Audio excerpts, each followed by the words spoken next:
Last day namin dito sa Lalaport. So, binisita muna namin siya. Di kumain muna kami ng lunch dito. Sililipot na naman kami ng ibang lugar sa may Bangsar, Kuala Lumpur.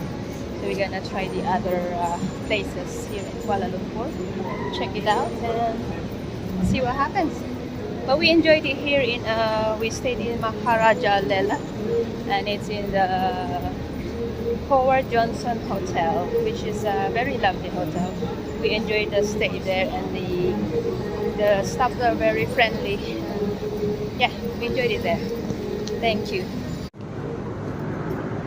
Charlie gamit yung Blacks bag. Thank you, Chai.